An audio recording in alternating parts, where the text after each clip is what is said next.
Good evening, and welcome back to another episode of Goosebumps Podcast, Can Be Murder. Tonight I'm joined with two of my co-hosts. Tonight I have with me the Grinch. Hello. I also have Brandon Sime, aka Dead Shock Studios.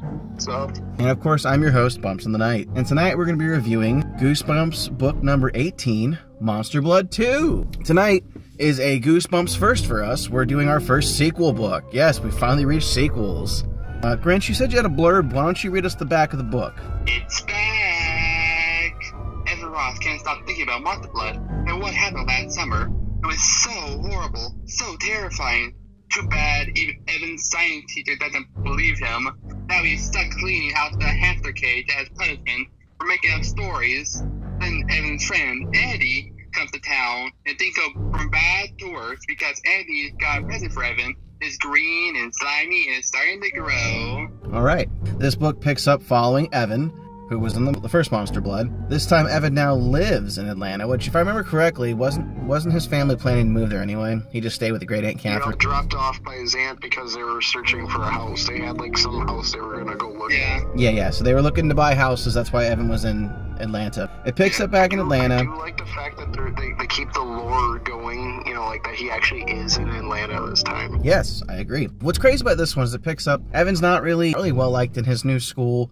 He's kind of bullied, because essentially everyone thinks he just makes up stories, because he tries telling people about his adventures with the Monster Blood, and no one believes him. Book gets kind of interesting when Evan's playing with Trigger, but, oh, side note, Trigger is his dog from the first book.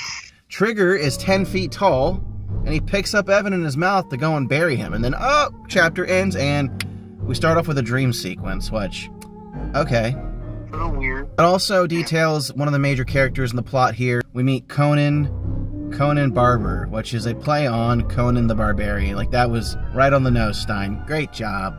Good job, man. I have a question. Yeah. I know we'll get this later on in the episode. Why didn't the show do Monster Blood 2 instead of more Monster Blood with the whole plane and such? Okay. Yeah, no, that's not hard at all. So essentially, it comes down to a VX budget restraint. This was a low-budget show in the 90s, and the plot revolves around one thing. Okay, well, we're gonna get into it, but the plot revolves around them literally breaking and entering into Conan's house to retrieve the stolen Monster Blood. Then not only does Cuddles become giant, but so does Evan, which we'll get to in the plot. But there's just so much that goes on in the show, making the Monster Blood kind of move and become alive. That's already a pain in the ass with editing and CGI back then. I think it was just too much for them to do. It's kind of like the same reason we didn't get Night of the Living Dummy. It just, this entire plot takes place on a plane, meaning they're only going to use like 3 to 4 sets max. The plane, the bathroom, underneath the plane, and the cockpit for the pilots. So, they're saving money constraint-wise because they've got one set they're using. Well, unless you're counting the final scene where they're on the ground. Even so, majority of the episode takes place where? In one location. So they're already saving money on budget, and after that, you know, it's just about using, I'm sure half those people were extras. Like, the people on the plane, I guarantee they weren't even, like, actors. They're probably like, hey, open call, if you want to be on, come through. Which we'll talk more about the episode after, but let's kind of stick with the plot here with the book, okay? Okay. Yeah, Evan's in a dream sequence, he wakes up.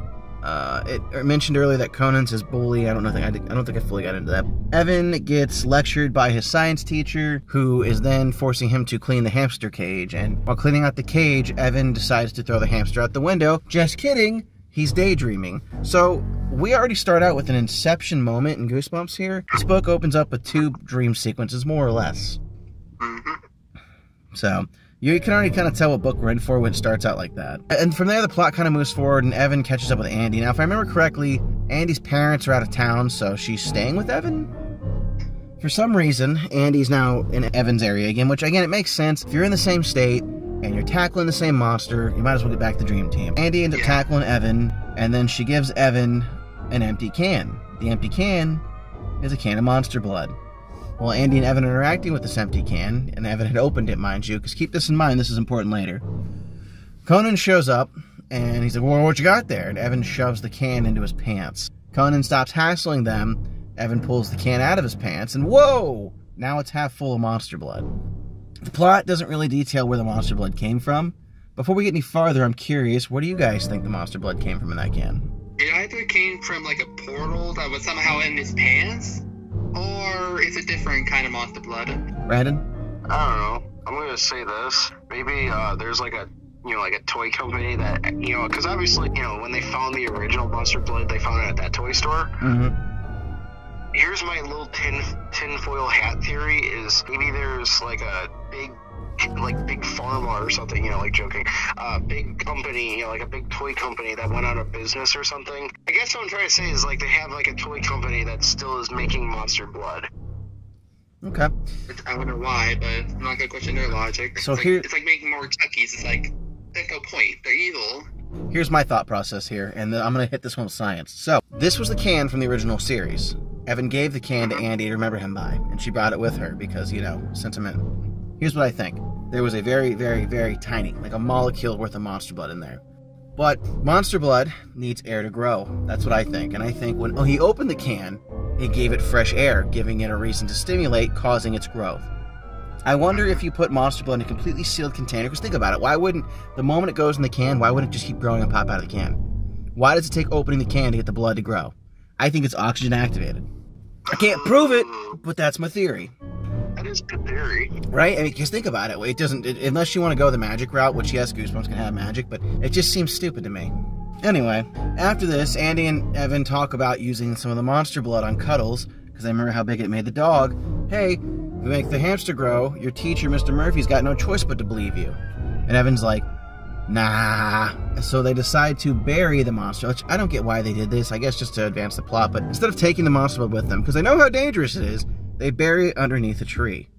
And Conan sees them do this, and Conan goes and gets it, because they go back the next day, and Evan's like, you know what? Screw it. Cuddle's about to eat this Monster Blood. He goes back, and guess what? Monster Blood's gone. And then he goes to himself, oh, Conan must have stolen it. It was him. So then they go, and they commit various war crimes and break into Conan's house, because it's obviously locked up, but they sneak through the window in the kitchen, and they steal back the Monster Blood. We get to the next day in school.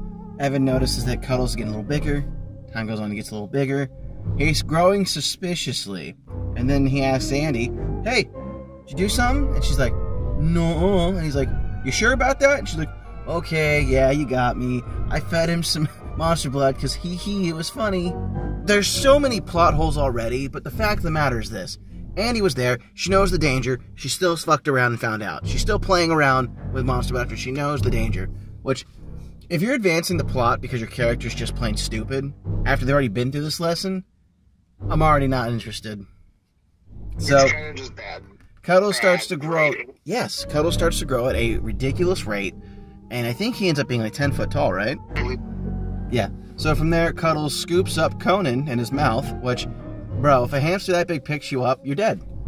You're dead. Like, but of course, it's kids' books, so not the case. Evan's like, oh shit, we gotta fight him. So Evan decides to eat some Monster Blood as well. And now Evan starts to grow.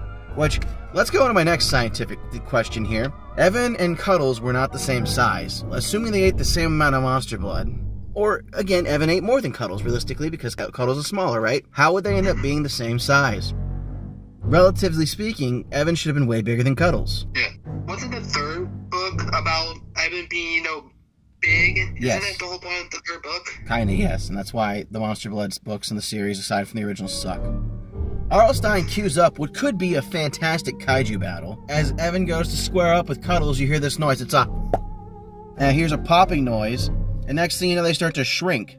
And they shrink down to, like, their original sizes. And it's because the Monster Blood expired. But here's the crazy thing. Looking at the can, they find out there's an expiration date on the can. But earlier, there was no writing on the can at all. It's just a can, the blue can. So, the expiration date magically appears. Cough, cough, plot hole. Anyway, after this all happened, the teacher saw it, and he's like, Evan, you weren't a liar. I'm gonna go reward you. Here's Cuddles. And he gives Evan the hamster. And then Andy's parents come back they were in Germany. So, they come back from Germany, and they give her souvenir. And what's her souvenir? A can of Monster Blood. German Monster Blood. So, Münster Bluten. I should look at how to... yeah, Münster Bluten. So... After that, they turn around and Cuddles is now eating the new Monster Blood. So, dark ending. And that is a summarized plot of Monster Blood 2, Electric Boogaloo. Yeah. So, let's talk about it. Grinch, why don't you tell me what you thought about this book? Okay, compared to the other books so far, there's not like the best book. It's good, don't get me wrong. I mean, it's better than Monster Blood 4 by a long shot. They could have, like, had an actual kaiju battle with Evan and Cuddles, like you said. Yeah, dude. Kind of like a Godzilla vs. Kong thing. Yes. Okay, Brandon, what were your thoughts on this book? Boring. I did not really have fun reading it again. I think that's just a problem with me with the entire series of Monster Blood. They are extremely slow. The first one especially. But this book was not as bad. It wasn't like Curse of the Mummy's Tomb, where I just felt like I was reading this for like multiple hours. But it still is a slow read. And even then, it's just boring and kind of poorly written at times. Alright, yeah, I'm pretty much with you there. It's just, it feels like he had an idea and he got bored with it halfway through. The fact of the matter is, he had always planned to make Cuddles giant. I don't know why we cut out the monster battle. I don't know why we wasted so much time on the, I shouldn't feel, like the moral dilemma, the moral compass of, ooh, we should do this, no, we shouldn't, ooh, we should do this, no, we shouldn't, just because he wanted to impress Andy. It just feels like there's a lot of wasted space in this book, and I've said this before, and I'll say it again. We didn't need this many Monster Blood books, and you could probably chop up 2, 3, and 4, take the better pieces of them, and stitch together a very well thought out Monster Blood sequel, and completely move on, giving us 2 extra books in the series. 2 books that deserve to shine more. 2 sequels. We could have had so many things. A Haunted Mask 3. But if you wanted to do a 4th one, why not Night Living Dummy 4? Would have been the perfect way to end the series instead of Monster Blood. At this point, not that I'd want it, I would even take a 3rd Mummy book. Not that we needed that either. You know what would actually be kind of an interesting one to end the series on? Return to Dead House. Yeah, do Return to Dead House, because you started the series with Dead House. Why not just end the series with Dead House? You're goddamn right. Also, by the way, I think the only Cuddles appearance in any media besides the book was that Disneyland attraction, that show they had. He had a costume that you could be for Halloween. He was a character. He was, like, on the puzzles. He was a mascot. Yeah. I'm talking about, like, on stage, you know what I mean? Yeah, well, I mean, at the end of the day, he's a giant hamster. Like, even the stage play, he wasn't even in that much. He was relevant in the terms of a mascot, but it's like, think about this. The Mud Monsters were also mascots, and for hell's sake, the book wasn't even about them. It was about Courtney. He was an important part of the Wave 1 mascots and was part of the Big Six. After we've been through this questionable book, let's rate it. Let's start with Brandon. What would you rate this book? 6. Grinch, what would you rate this book? 7. Okay. I'm personally feeling closer to a 4 or a 5. I guess I'm gonna be that guy and go in the middle. I'm gonna do 4.5. So maybe. I don't blame you, but I also was like, you know, I'll give it. I'll be nice to it. You're nicer than me. 5.83 continued. We're gonna round up. We're gonna give this one a soft 6. So, okay.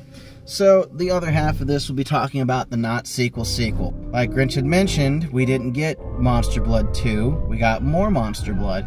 Personally, looking at the episodes that Goosebumps had time to make on their own accord, like with Fox, I prefer more Monster Blood over Chillology. Chillology was a wasted 3 episodes, in my opinion. But this was a nice take on the story. Yeah. And, truth be told, you could cash in Monster Blood 3 and 4 and just give me Monster Blood on a plane, and I'm good with it. To be fair, the only reason why I like Trilogy is because of the main villain. That more Monster Blood feels like kind of like a Snakes on a Plane. If you know what I mean. Well, it came before Snakes on a Plane, but really, you like Plastic Dick, Risky Carl? You guys crazy. Well, here's the thing. The only reason why I like him is because he's an actual villain. Here's the thing. I might be alone on this. It's just like he was an actual villain. Like, he thought a house or a basement or a mask. Like, some people was a villain. Yeah, he was a ventriloquist puppet. I guess I can see where you're coming from. I mean, I did kind of like him as a villain as a kid, but that was when I was, you know, like... Yeah. Prepubescent. Little, 8 years old, watching Chillology and being freaked out by the pig episode and, you know, kind of, like, not wanting to watch it again. Brandon, you realize at some point when we have the whole squad together, we're going to have to review Chillology.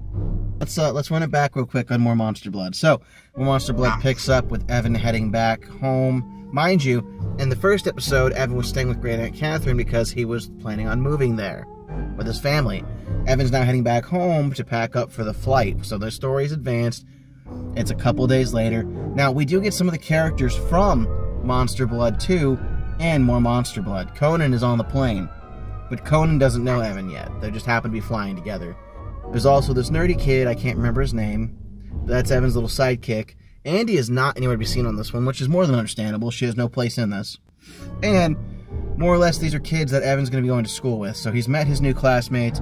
He's on the plane. He tells the little nerdy kid next to him all about Monster Blood. And that kid's just like, oh gosh, gee willikers, that sounds like the craziest stuff I ever done heard. Canadian, mind you. Anyway, Yeah, definitely. long story short, Evan had brought a micro molecule just like from the plot of the second book on the plane.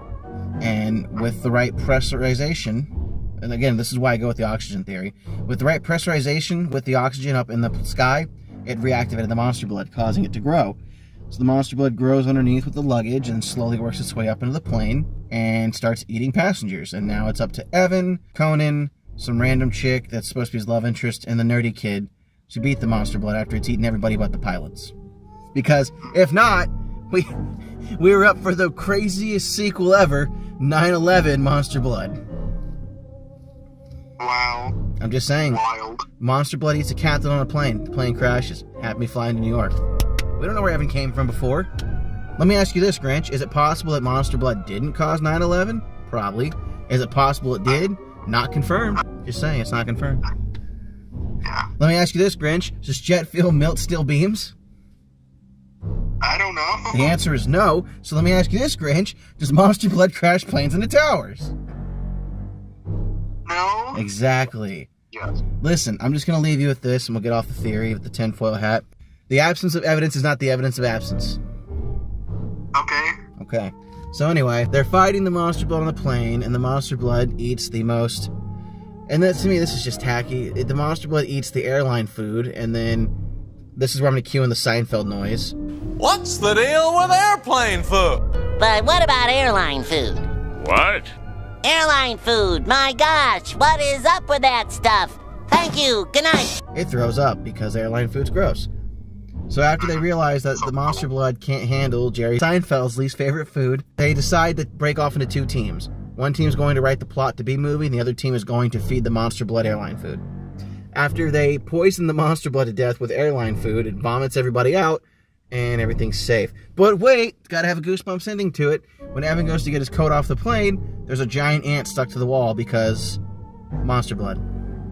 Also, how did the ant get on the plane? That's what I'm wondering. The ant came on, it showed it. The ant came on with a plant, then the ant ate some Monster Blood, and then it became monster-sized and got glued to the wall because it got covered in the monster semen. Yeah, twist ending. Evan can't escape the Monster Blood. It's just all up in his life. Like I said, it wasn't a bad adaptation of its own take, and I understand why they did it. Budget constraints and all that. Truth be told, it's not the worst episode. I'd rather watch this than How I Got My Shrunken Head. I mean, it's better than Strained Peas. Yeah. So, Brayden, why don't you rate this episode that's not a canon sequel? 7. Okay, 7. Grinch, what would you rate this thing? Same. 7. You know what? I'll meet you in the middle. I'm going to do 7 as well, so I'm going to calculate that. That's just a 7. As you can see, the TV adaptation was better than the actual book, and that's insane, because source material is usually supposed to be stronger. But the reason we didn't get a Monster Blood 2 direct sequel like we were hoping for is because of budget constraints. Making 2 giant 10 feet tall things fight? Come on, this isn't the Power Rangers. We can't have that. Again, I'm pretty sure the VFX takes a lot to get the Monster Blood to grow and move and stuff. And I think they had to kind of pick and choose their choices, and they went with what they thought could be done. Wasn't terrible. And for the kids who grew up watching it but not reading it, they would never even know. It felt natural. It felt like it belonged, if that makes sense. Yeah, it does make sense. Honestly, In that universe, at least. you could replace Monster Blood 4 with this one and just move the numbers around. So this book would now be Monster Blood 3, and then the one where he gets giant would be Monster Blood 4. And then, yeah, this takes 2, and that's it. Honestly, I'd actually be okay with it. Yeah, it really would not be a bad choice. Anything but 4. No. So yeah. I mean, at least Monster Blood 3 was... It's not good, but it was, I guess, quote-unquote, entertaining. Yeah, I mean, you know, it's like this. You can eat stale cereal. It will satiate some of your hunger, but it won't nourish you, if that makes sense. This has been Monster Blood 2 review. Brandon, give me a closing statement. This was definitely one of the Goosebumps books ever to be made. That's all I guess. Grinch, give me a closing statement. Well, I mean, considering the books we read so far, this is not that bad compared to Monsters or Be Careful What You Wish For, so at least that. Okay, that's fair. Yeah, my closing statement's this. There are definitely worse books. This is a very middle-of-the-road Goosebumps book. Not the worst Monster Blood sequel, but far from the best. I guess technically it is the best. The point of the matter is, we didn't need this much Monster Blood sign. I get it, you like the Blob, you really enjoy gelatinous things, you probably ate a lot of Jell-O. Whatever, not interested. Stop writing these. Next week, join us, we'll be reviewing book number 19. That's Deep Trouble, right?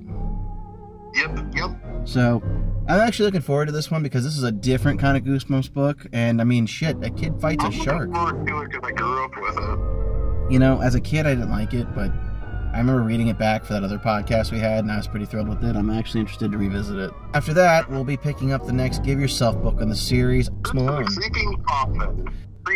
Creeping Coffin. Curse of the Creeping Coffin. I have not read that one, so I'm looking forward to that. Neither have I, but I remember I loved the cover as a kid. You know, I have a very love-hate relationship with the Give Yourself episodes because they're a lot of fun to make, but then I look at post-editing and I'm like, ugh. They're like 40 minutes to an hour and a half long, like that last one we just did. Bro, that last edit's gonna kill me. My upload schedule, I'm missing a week for sure on that. Like, the Horrorland episode took me almost a week, and that wasn't even a long one. I just was super busy. Right now, I'm working on editing Purple Peanut Butter, and my God, is it cringe because I was so drunk in that one. It's probably one of the most fun recordings for me. I was like 7 tall boys deep. I was coming off the alcohol. I don't hold a grudge or anything against that. I just thought it was hilarious because you're just like, fuck, I said it wrong. Okay, hold on. Okay, I got it now. I got it, guys. I got it. I was like, yeah, dude, it was very loose, and I was very loose with that one. So, with that being said, thanks for watching. Make sure you do the things. The things, of course, being clicking the subscribe button, clicking the like button, clicking the share button, sharing this with a friend who enjoys Goosebumps. And if you're interested in being part of this amazing team, click that link down below and join our Discord. We do weekly reviews and we talk about stuff, so get in here. Get in here! This has been Goosebumps Podcast, Can't Be Murder, and we'll stab you in the next one. Bye-bye.